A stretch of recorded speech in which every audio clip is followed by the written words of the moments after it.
We compare ourselves because we don't have the right perspective. We don't look through the right lens. And so often we say, okay, what about us and our parenting ability? We look at the worst parents. Not pointing to anyone over here, by the way. My wife's sitting over there, so it could be bad. If we want to look at our marriage, we look at the people that are having the biggest issues. If we look at our work ethic, we look at the biggest bozos in our office and we compare ourselves to them. It's this idea like if you want to be humble, compare yourselves to Kanye West and you're set. Of course you're humble. But as believers, that's not what we're called to do. As believers, we're called to a different model. And so thankfully, we have it right here in Scripture. What is our model? What is our standard? It's this idea that Jesus, being fully God, for eternity in perfect community with the Father and the Spirit, creating all things, would humble himself to take the form of a man, and an ordinary man, born into an ordinary time when life was hard. And I don't even think that we can fully grasp what that means. I struggle with that. What does that actually mean that God himself would limit himself to be fully human?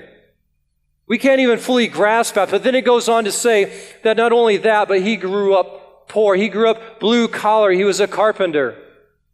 And then he started his ministry. And once he got involved in ministry, the people that were around him were the outcast. It was the people that were despised. It was the immoral. It was those that were the hotheads.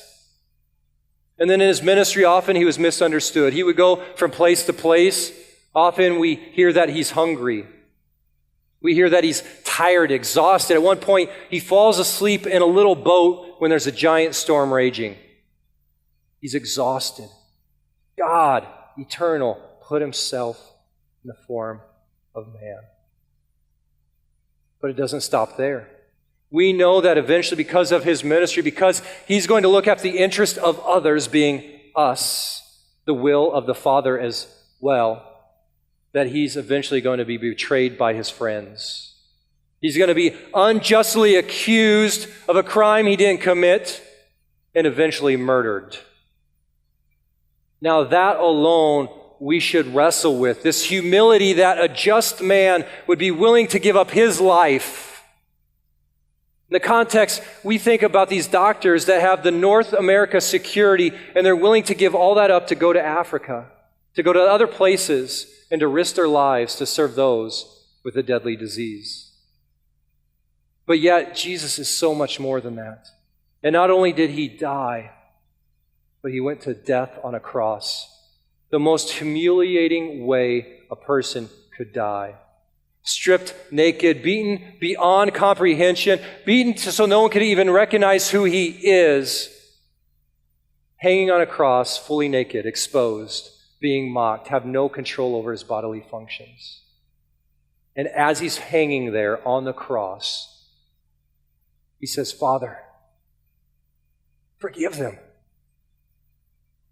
How can we comprehend that? I remember a few years ago, I'm watching The Passion of the Christ, and there's that scene, and we actually see it a lot of us are very visual, and we can watch that scene where Jesus is being crucified.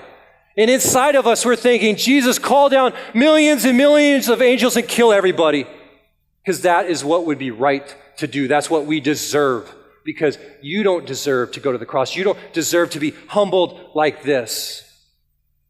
And yet, he did. He looked at the interest of others, because if Jesus didn't go to the cross, if he didn't die to take the wrath off, he didn't die in order to give us his perfect life, the righteousness of God, if he didn't do that, we have no hope, we have no future.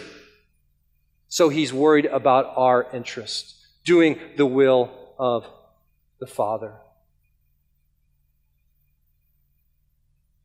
How humbling. What a perfect and beautiful example of humility.